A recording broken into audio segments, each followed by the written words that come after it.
A monumental shift is underway in global finance, not with armies but with currencies and digital ledgers. At the center is China, orchestrating a silent financial coup against the long-standing supremacy of the US dollar. For decades, the dollar's dominance has given the US unmatched economic and geopolitical power.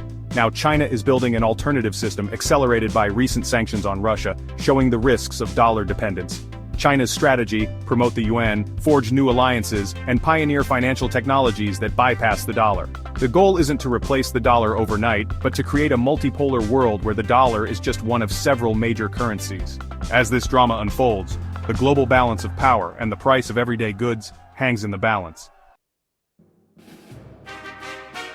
To grasp China's challenge, we must understand the dollar's power since World War II.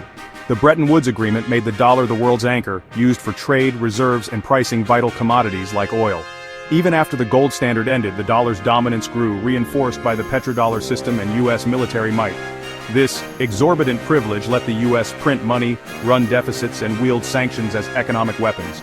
No other currency matched the dollar's scale or trust, and it still accounts for nearly 60% of global reserves. But frequent sanctions have pushed countries like China and Russia to seek alternatives, accelerating the search for a new system.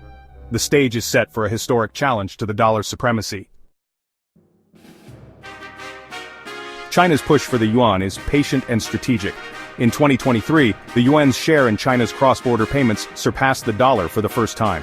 China now settles a growing share of its trade in yuan, especially in commodities like oil. Deals with Russia, Saudi Arabia, and Brazil show a shift.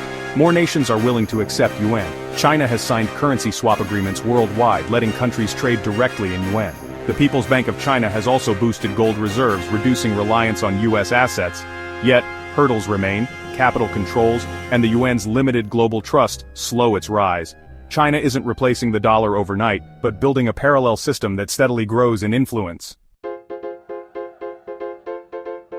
China isn't acting alone. Its main vehicle is the expanded BRICS bloc, now including Egypt, Iran, and the UAE.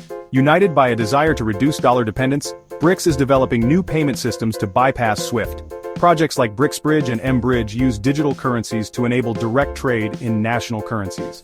While a common BRICS currency is unlikely soon, de-dollarization is advancing through bilateral trade deals. The US has responded with tariffs and threats, escalating the financial standoff. The result? A tense, open confrontation between emerging powers and Washington. The global financial order is being rewritten in real time. Despite the push from China and BRICS, the dollar's dominance remains deeply entrenched. US markets are still the world's safest and most liquid, and even China holds vast amounts of US debt. The real shift is toward a fragmented multipolar system, the dollar in one sphere, the yuan and others in another. This transition brings both opportunity and risk, more autonomy for some, but greater financial fragmentation and instability. Recent US tariffs show the transition won't be smooth. Economic blocs are forming, each with its own currency. Why does this matter? Because the currency system shapes prices, savings, and economic opportunity everywhere. The era of unquestioned American financial supremacy is ending. The world stands on the edge of a new, uncertain financial chapter.